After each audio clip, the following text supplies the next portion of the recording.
Okay, here we go.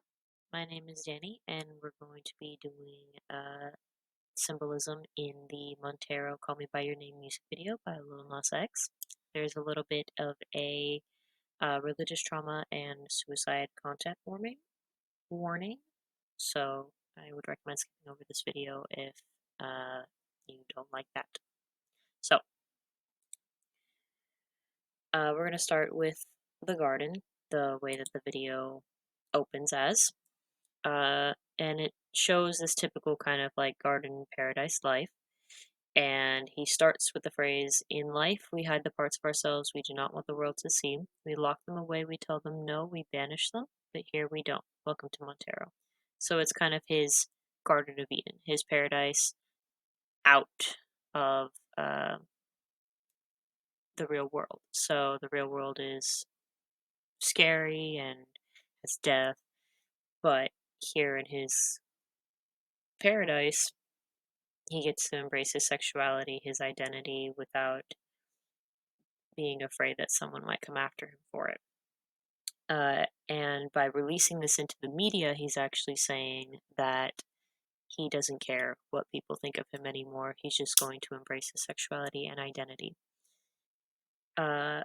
Along with usually the story of the Garden of Eden, we have the snake that tempts the humans to sin. So, while he's living in his paradise over here, the snake comes down and tries to get him to indulge in his sexual preferences. There we go, words.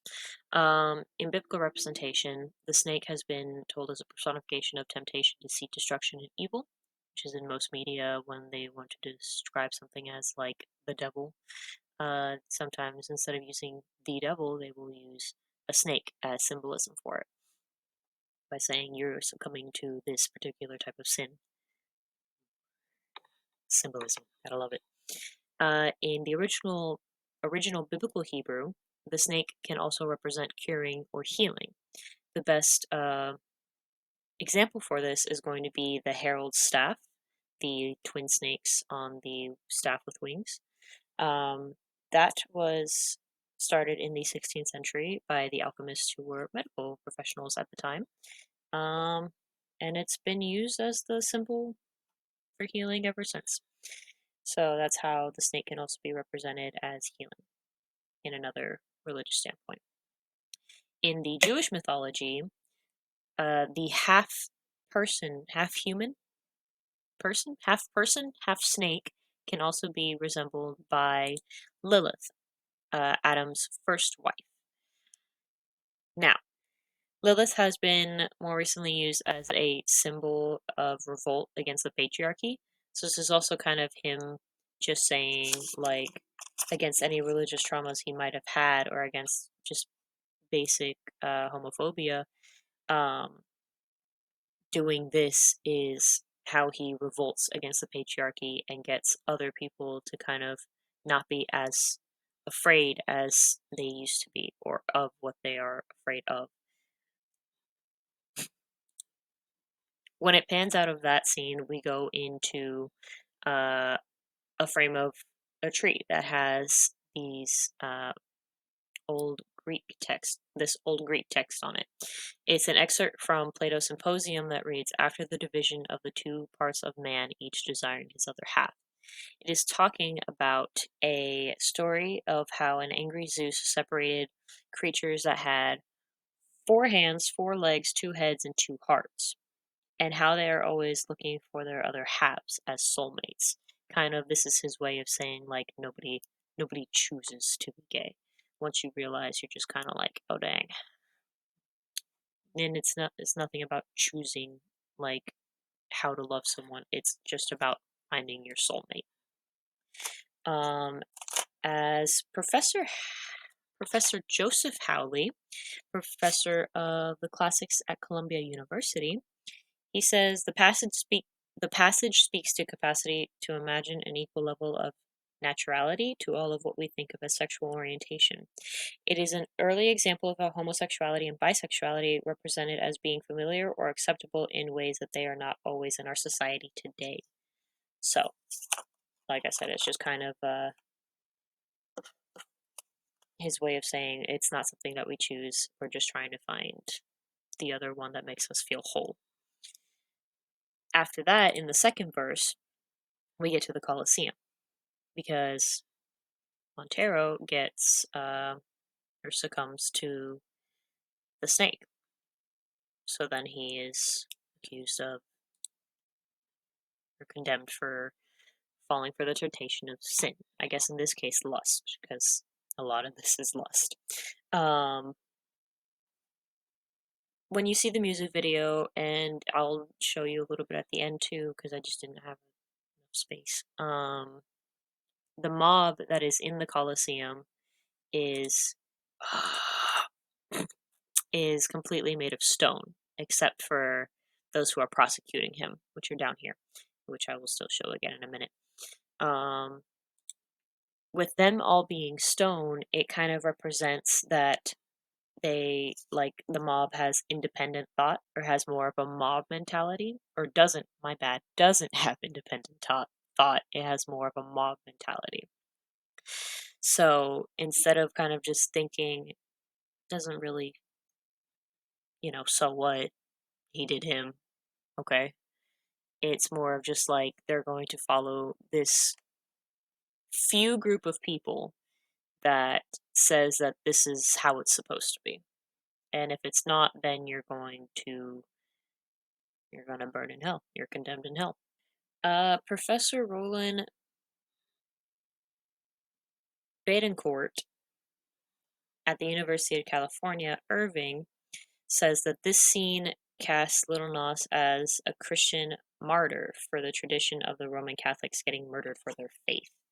There was a lot of stoning in the Roman Colosseum for not following the faith. So he's being shown here as executed for not following the way that few group of people say you're supposed to live and die.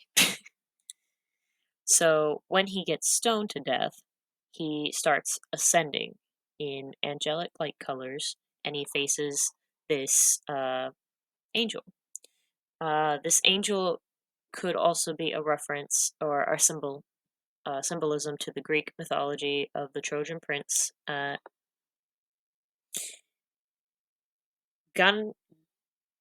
Ganymedes? Sure. That accepts him into the afterlife.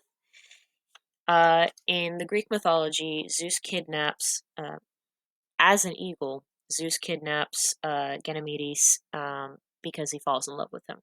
He's very pretty. He's the prettiest man in all the land. And makes him serve in Olympus as a cupbearer. He also becomes the constellation of Aquarius. So that's where the cupbearing comes in. He's cupbearing as the Aquarius constellation.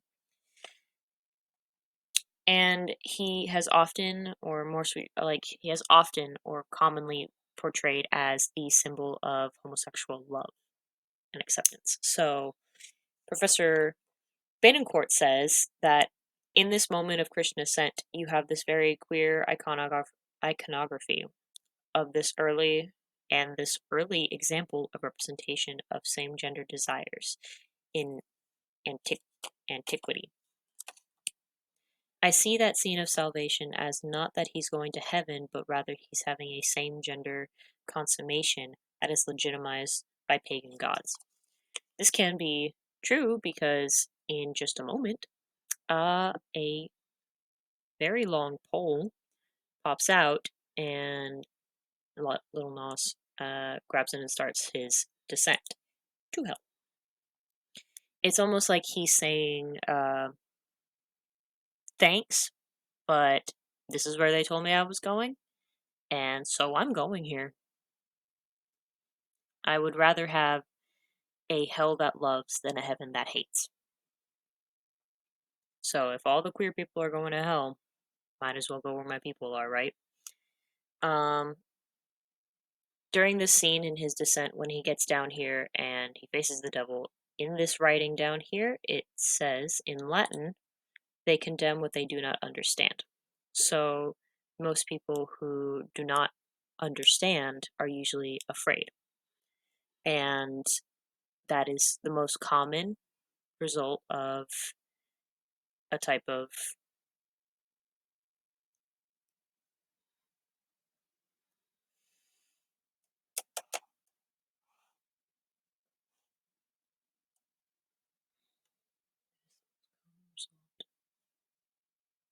to any type of fear.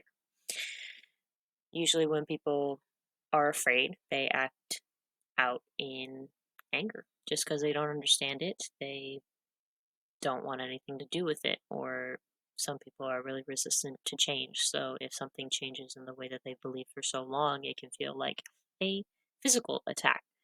And that's usually doesn't help them change their minds any better. And actually, if they feel like you're attacking you, that gives them more reason to hold on to that belief. So usually, they condemn what they do not understand. Most people do not understand homosexuality or queerness if they've never had to experience anything like it or any troubles of it or care enough to worry about it. So just go to hell, is what they say. Um, so he slides his way down to hell and he does a little dance with the devil. So the devil slash Satan is often also depicted as evil and death. So he could also just be dancing with the devil in terms like he is having to come out into the public as a celebrity and make this kind of content that he didn't originally make before. So his first few hits, a lot of kids enjoyed. And then he makes this, and a lot of parents get mad about it, even though he has previously stated that he was not originally a content creator for children. So it's not his fault that he's not keeping up with the demands of these parents' children. It could also be depicting as a dance with death, as in when he first confided that he was having suicidal thoughts and tendencies at early ages, because most queer kids are highly suicidal. A great percentage of suicidals are usually queer kids and queer people of color. Because there's no support and there's no representation, and often when they try to find a faith to help them, that faith turns them down because they don't understand, so they think it's a sin to love the same gender, so they end up not wanting anything to do with it. And they just banish them out, and then they feel they have nothing, and when people feel like they have nothing, they think the only option left is to die, which is not. It's not. So, it is also this dance with the devil, kind of dancing around all these media portrayals of him, especially after releasing this video that he's a devil worshiper, the shoes, um, all this good stuff. But like, he kills him in this scene. He literally kills him and takes his crown. If anything, doesn't that mean they won? Isn't that the goal? Professor Badencourt says that he doesn't read the scene as evidence of devil worship, but actually a critique of Christianity itself and its repressive nature. He says, "To me, the narrative here is that Christianity takes over and suddenly you are going to be martyred for your sexual desires." But basically, in this shot, when he kills the devil and he takes his crown, not only is he saying, you know what, you telling me to go to hell, so I guess I will. But not only will I go to hell, I'm going to rule hell. I'm going to be king of that.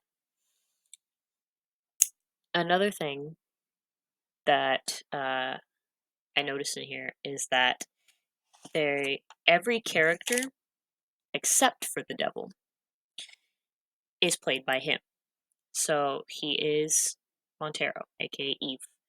He is the snake. He is the stone people, he is the prosecutors, or the executors, I guess, in this case, and he's the one being condemned.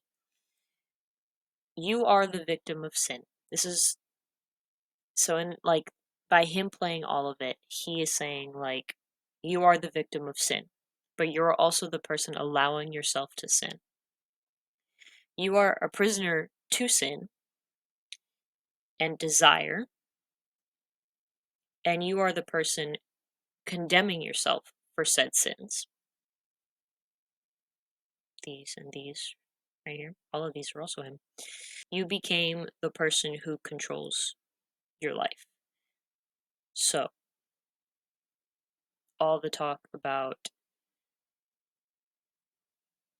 you're going to hell, homosexuality is the work of the devil, all that. He finally gets down to hell, and he chooses to rule hell.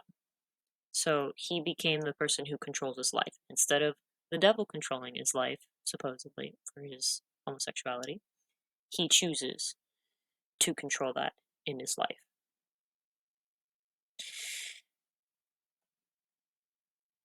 But yeah. In conclusion, I can't form coherent sentences. And Lil Nas X is telling the world through his art in his own way, saying that this is who I really am, and I'm done trying to hide it. I don't care what you think anymore.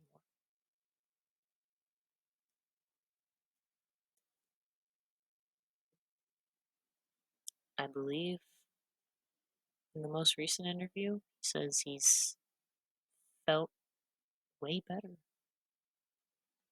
because feeling yourself, feeling like yourself, like you're not trapped in a prison anymore,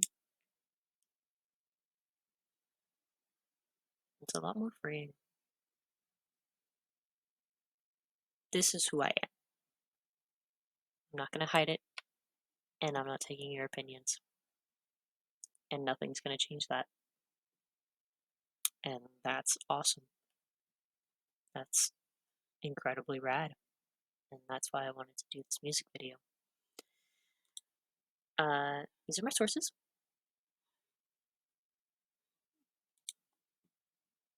And that is going to be it. Thank you for your time.